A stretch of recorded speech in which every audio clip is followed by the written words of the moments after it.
क्या आपने ये कभी सोचा है कि जिस चीज़ से इंसान इश्क करता है, मोहब्बत करता है, उस चीज़ का इम्पैक्ट इंसान पर ज़रूर ज़ाहिर होता है।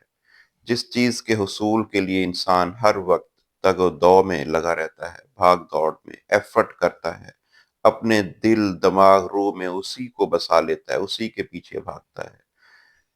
उसका इम्पैक्ट ज़रूर आता है, उसका असर ज़रूर उसकी पर्सनैलिटी पर ज़ाहिर होता है।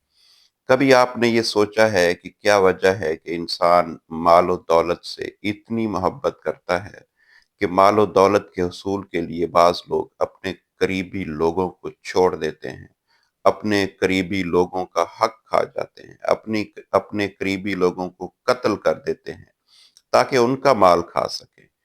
क्या वजह है कि इंसान माल और दौलत की मोहब्बत में इतना अंधा हो जाता है कि उसको ये एहसास नहीं रहता कि जिस माल और दौलत पर उसने कब्ज़ा जमा लिया है, वो माल उसके पास भी हमेशा के लिए नहीं रहेगा।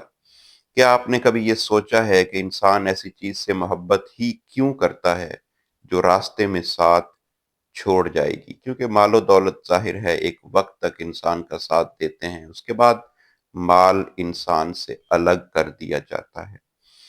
तो क्या वजह है, कभी आपने ये सोचा है कि इंसान उस चीज़ के लिए जिसने साथ छोड़ देना है, उस चीज़ की मोहब्बत में, उस चीज़ के इश्क में इतना अंधा हो जाता है कि अपने करीबी लोगों को भी छोड़ देता है, अपने करीबी लोगों को भी कत्ल कर देता है ताकि उनका माल खा जाए।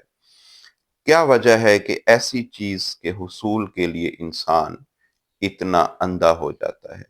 और क्या वजह है कि इंसान उससे मोहब्बत नहीं करता, जिस तरह के मोहब्बत करने का हक है कि जिसका साथ इंसान के साथ हमेशा से है और हमेशा के लिए रहेगा?